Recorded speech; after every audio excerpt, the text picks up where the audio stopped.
My name is David Schnuckel. I am assistant professor in the glass program here at RIT.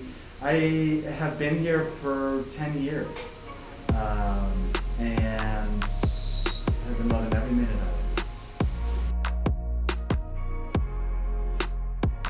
But the whole reason I got into glass and art making at all is it seemed, especially like contemporary craft practice, like it just seems like such a bullshit-free zone. Like you put your heart on the line, and your hands and your ideas are kind of working in tandem to create something that is an extension of you. It seemed like there's a sense of authenticity in the notion of making. All of a sudden, right around 2017, there's this really interesting announcement in the glass field that there is a production company that is looking to create a reality TV series involving glass blowing. And it was going to be called Blown Away. I actually applied for it, put a really solid application in, and I started working through the process. Maybe around July or August, right before the RIT school year began, they said, "We would like to invite you to be one of the participants." I think there's like 10.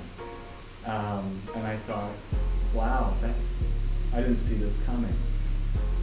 And I had to tussle with it a little bit. You know, there's that sort of like the reality TV kind of bullshit thing, conflicting with my sort of values for like a genuine relationship with material and process.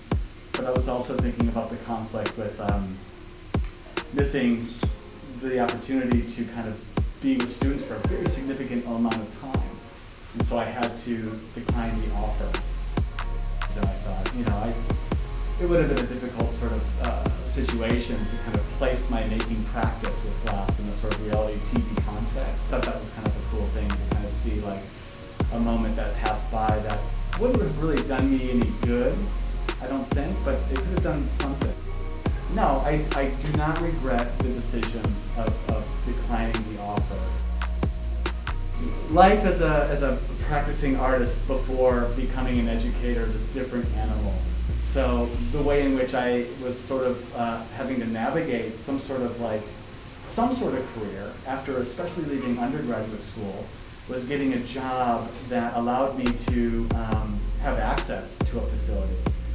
It was difficult to kind of just in a very practical way.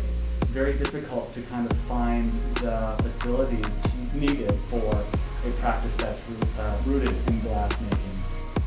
I found a job doing production work, so I worked I call it the factory. I worked in a production-based hot shop where we just churned out like product, very unthoughtful things, very much like what might be in this case next to me, for the sake of marketability and selling points and stuff.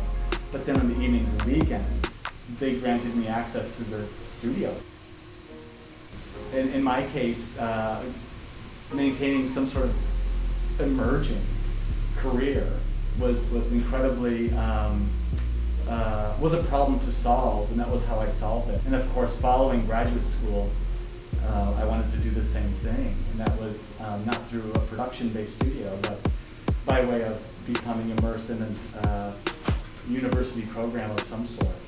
And so that's where I started, especially the Seattle area, which is where I was. And I worked administratively, not as an artist, but as an administrator for a glass school to kind of make some sort of living that would also support some way of being able to be an artist as well. I am both educator and artist. So the relationship I have with students and helping them kind of actualize their questions and their interests and their visions, that sort of informs me of my questions and interests and visions. And so there is this sort of cool communal reciprocation that I wasn't expecting to be a really nice perk of the job.